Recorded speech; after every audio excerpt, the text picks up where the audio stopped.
संघर्ष करते रहे और आजादी प्राप्त हुई। और आजादी प्राप्त होने के बाद 1952 के अंदर जब पहली बार लोकतांत्रिक तरीके से चुनाव हुए, पहली बार विधायक बने, जनता ने उनको उस आंदोलन के कारण, स्वतंत्रता की लड़ाई के कारण उनको लोगों ने चुनकर भेजा।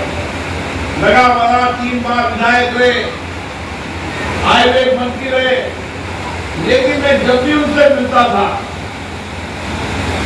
एक सादगी पर का जीवन, ईमानदारी का जीवन, तपस्वी जीवन हम सबने देखा है।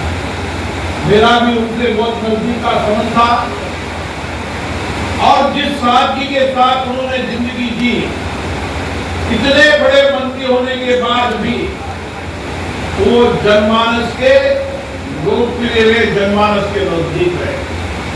जैसे जोलाराम जी बता रहे थे, कई लोग विधायक बनने के बाद ज्ञापन भी नहीं लेते, लोगों से मिलते भी नहीं है।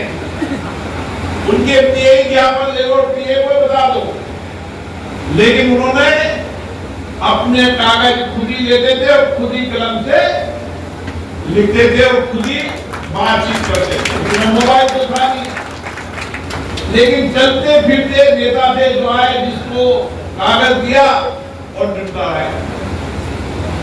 ऐसे जननेता, लोकप्रिय नेता के जन्म जयंती पर हम आए हैं और इन महापुरुषों से, इन लोगों के व्यक्तित्व से हमको नई प्रेरणा मिलती है, नई दिशा मिलती है।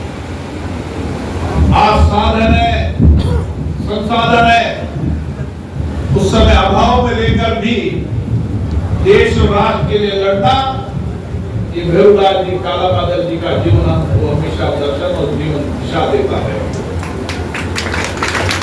आज हम यहाँ पर बैठे हैं, कुछ मित्रों ने कुछ बातें उठाई, विशेष रूप से जज साहब ने, हमारे प्रकाश जी भी उसी विषय के लिए आए। आपकी बात जज साहब ने भी उठाई, एक ज्ञापन भी दिया मैं यहाँ पर। ज्ञापन में इस छात्रावास के लिए कुछ निर्माण की बात भी गई। मैं मंत्री जी को धन्यवाद देता हूं। जोलाराम जी भी इतने लोकप्रिय हैं, जब आप भारतीय जनता पार्टी को कोई जानता नहीं था तब नौकरी छोड़कर चुनाव लड़े और 6 बार सांसद, 2 बार मंत्री, 3 बार मंत्री, 2 बार एमएलए और विधानसभा के अंदर मुख्य सचेतक भी है, प्रतिपक्ष के नेता भी है।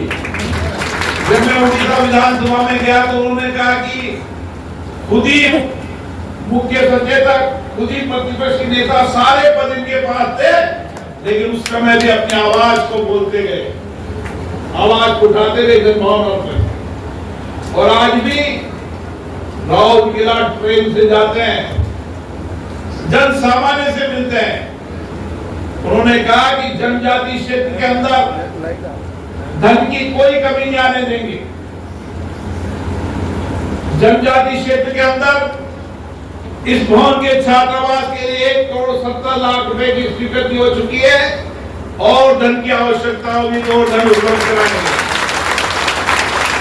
रामनारायण जी सिन्हा इस कार्यकाल के अंदर चाहे बूंदी हो, चाहे कोटा हो, और आने वाले समय में हर तहसील के अंदर जनजाति बच्चों के लिए, बेटियों के लिए छात्रावास का निर्माण कराएंगे ताकि बेटे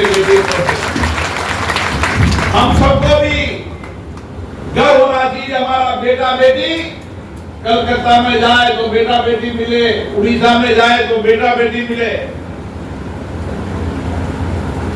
देश में जहां भी जाता हूं समाज के लोग मिलते हैं, लेकिन